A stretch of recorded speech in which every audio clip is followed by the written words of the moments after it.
ஒரு ஓனராக இதை நான் பேச வேண்டிய கடமை எனக்கு நிறையா இருக்குது. சரியா? ப்ரொடக்ஷன் வந்து பாதிக்கக்கூடாது. கிட்டத்தட்ட 1,00,000 பீஸ் உங்களை நம்பி எடுத்து போட்டிருக்கேன்.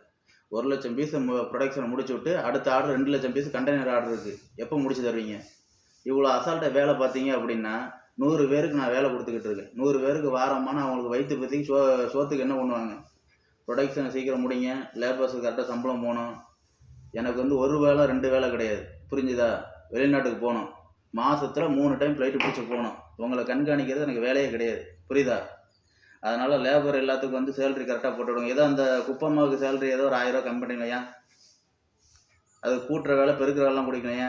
டெய்லருக்கு டெய்லர் வேலை மட்டும் தான் கொடுக்கணும். வேறு வேலையை மாற்றி கொடுத்தோம் அப்படின்னா வேலை மிஸ்டேக் ஆகிடுச்சுன்னா நான் மனுஷனாகவே இருக்க மாட்டேன். ஆல்ரெடி நான் மிருகம் தான், உங்களுக்கு தெரியும்னு நினைக்கிறேன். கட்ட பஞ்சாயத்து அடிதடி எல்லாம் பண்ணிக்கிட்டு தான் அந்த ஃபீல்டுக்கு வந்திருக்கேன், சும்மா ஒன்றும் வரல. அதனால் வந்து வேலை ப்ரொடக்ஷன் பாதிக்கக்கூடாது. இப்போ ஓனர்னு ஒருத்தர் வருவார் புல்லட்டில், நம்ம தான் ஓனர். சரியா? அவர் வந்தார்னா அவருக்கு ஏதாவது இந்த என்ன வேலை, பெட்டி தூக்குற வேலை, இந்த சின்ன சின்ன வேலையை கொடுங்க. சரியா? நம்ம தான் எல்லாம் ஓனர். ஆளினால் அழகராஜா நம்ம தாங்க. சரியா? இந்த கம்பெனி இந்த இதெல்லாம் இந்த பேப்பர்லாம் நம்ம பேரில் மாற்ற வரைக்கும் கரெக்டாக வேலை செய்யும். என்ன கட்டாயி போச்சு?